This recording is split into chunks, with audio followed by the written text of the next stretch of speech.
తంగేడు పువ్వు సేకరించి పట్టుకొచ్చానండి. ఇప్పుడు కషాయం చేస్తాను. పువ్వులు, ఆకులు ఇలా ఉంటాయన్నమాట అండి. నవంబరు, డిసెంబర్ నెలలో సేకరించిన దాంట్లో మంచి మెడిసిన్ వాల్యూ ఉంటుందండి.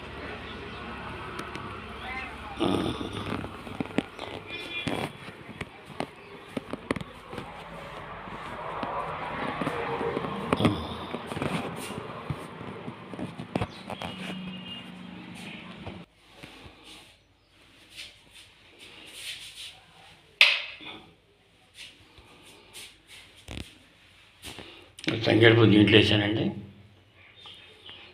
నీళ్ళు పొయ్యి మీద పెడతాను, పొయ్యి అంటించి.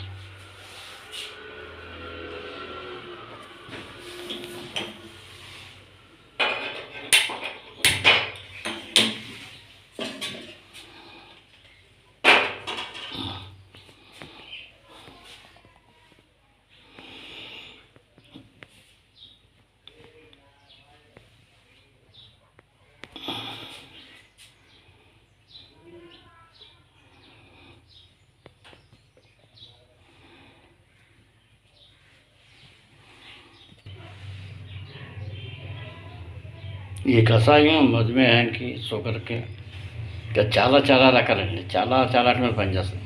ఇది నిత్యం మనం తంగేడు పువ్వు సేకరించుకునండి. డైలీ మనం టీ కాఫీలు తాగుతాం కదా, టీ బదులు మనం పాలలో వేసుకుని డికాషన్ కింద కాసుకునండి. ఇది వాడితే అంటే చాలా మంచిదండి. ఇది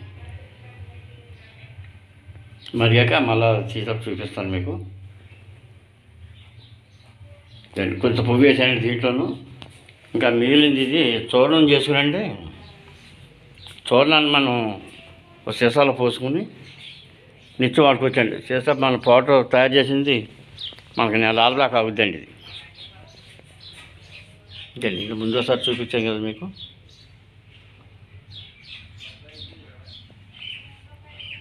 చాలా మంచిదండి ఇది కషాయం.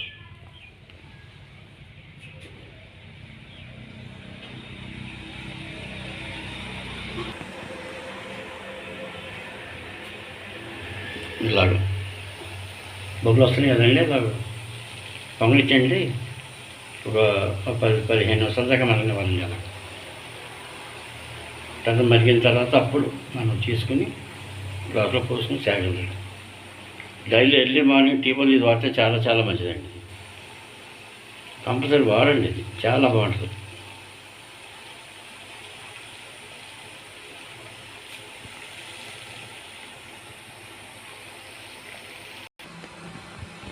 నేను మరగబెట్టేసి దీంట్లో వేసానండి. మరిగితే ఈ రంగు తీసేయండి, డికెసలుగా వస్తుంది. కాకపోతే పాలు పోసుకోవచ్చు, లేకపోతే ఎలాగైనా తాగొచ్చు. ఏమండి ఒక గ్లాసులో పోసుకుందామండి, తాగుదాం.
తంగేడు కషాయం తయారు చేసామండి.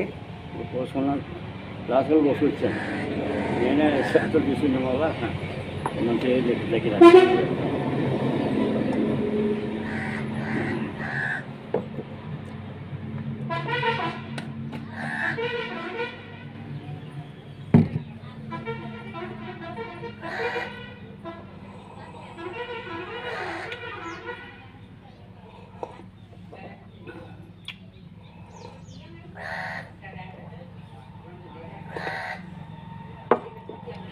చాలా సూపర్ ఉందండి, చాలా చాలా మంచిదండి ఇది ఆరోగ్యానికి.